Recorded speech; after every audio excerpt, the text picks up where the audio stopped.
एक राज्य की प्रजा बहुत ही आलसी थी, जिसके कारण वहां का राजा बहुत दुखी रहता था। उसने कई बार अपनी प्रजा को आलस से छोड़ने के लिए समझाया, लेकिन उन लोगों पर उसकी किसी बात का असर नहीं पड़ता था।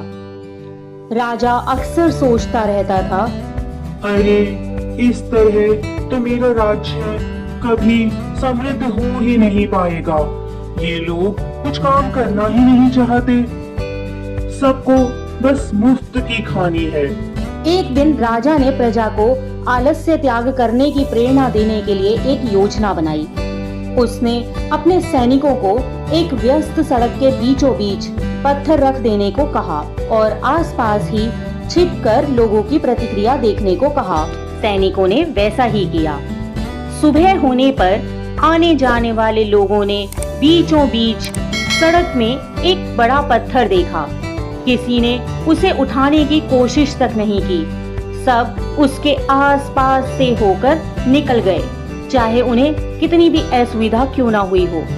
उसे उठाने के बजाय कुछ लोगों ने तो क्रोध में बड़बड़ाना भी शुरू कर दिया, लेकिन किसी ने भी उसे हिलाने तक की कोशिश नहीं की। इसी तरह शाम हो गई। वह पत्थर वहां यूं का त्यों ही पड़ा रहा। तभी एक गरीब बच्चा वहां से गुजरा।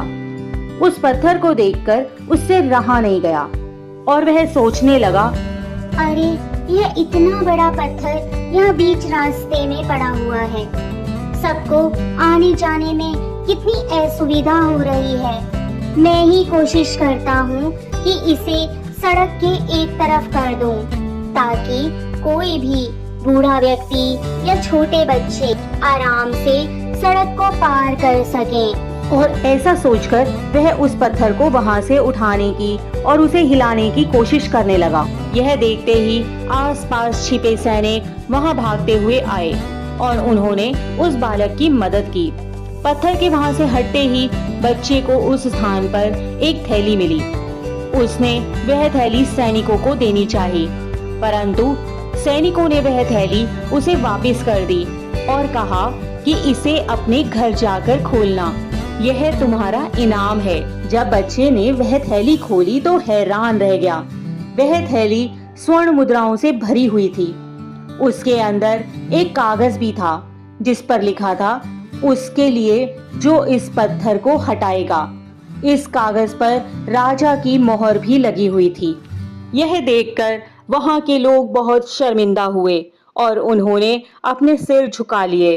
सैनिकों ने उस बच्चे को बहुत शाबाशी दी और लोगों को भी यह शिक्षा मिली कि यदि उन्होंने भी मेहनत की होती या मेहनत के बारे में सोचा होता तो यह इनाम उन्हें मिल जाता।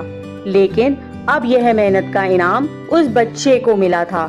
इसलिए आगे से सभी ने यह प्रण किया कि वे आलस नहीं करेंगे। इसी प्रकार कथा कहानियों के लिए हमारे चैनल को सब्सक्राइब और शेयर करें।